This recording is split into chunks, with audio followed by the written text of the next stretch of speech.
Well, for more analysis on how the U.S. economy performed during the third quarter, we're joined by Joe Minarik, Senior Vice President and Director of Research at the Committee for Economic Development. Welcome back to the show. Thank you for having me.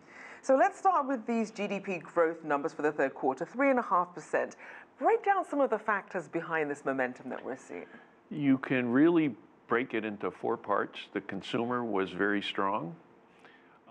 We got a boost from government spending.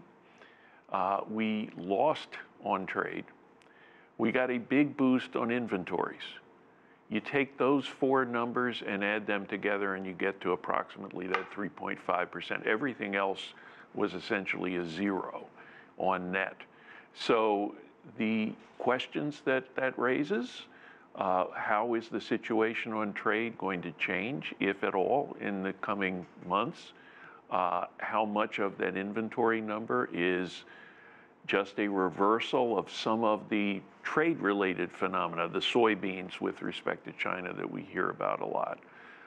Is it possible that any of that is possibly going to continue on because of firms possibly investing in too much inventory and now discovering they have to run it down going into the future?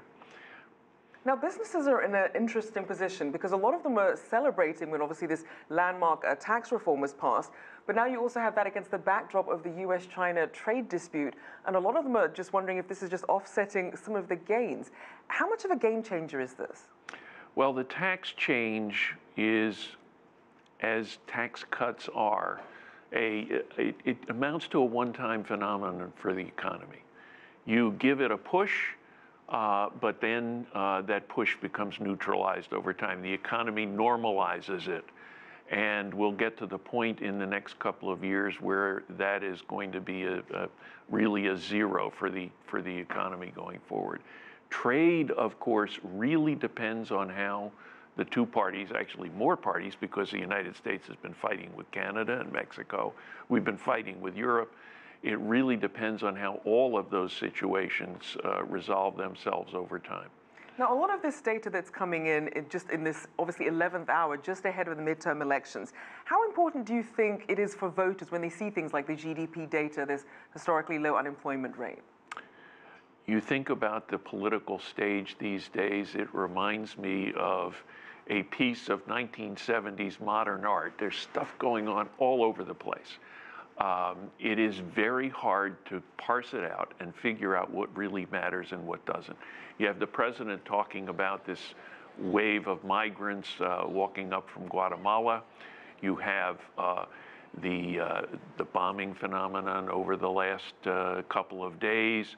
You have the economy supposedly doing well. You have the stock market over the last week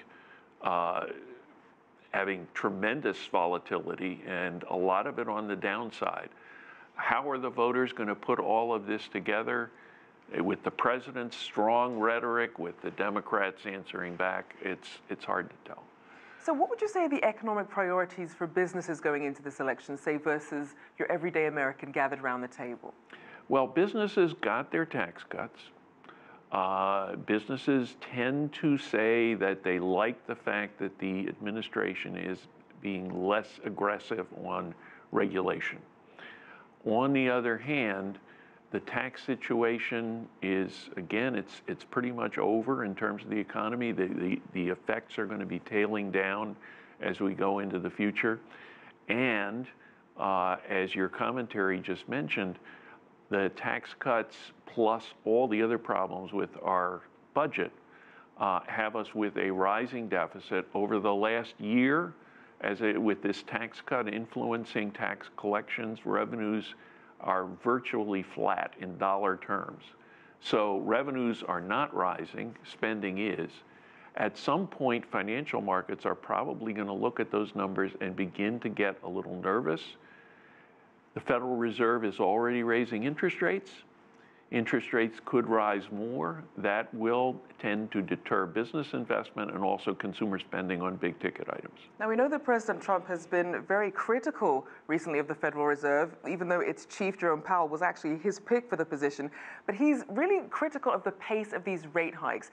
What do you think, in terms of the Fed's policies, are they supporting or hurting the economy? In the longer term, I think if you ask the Federal Reserve, any of the members, most monetary economists, they would say that interest rates right now are too low for an economy that is growing as rapidly as this one is.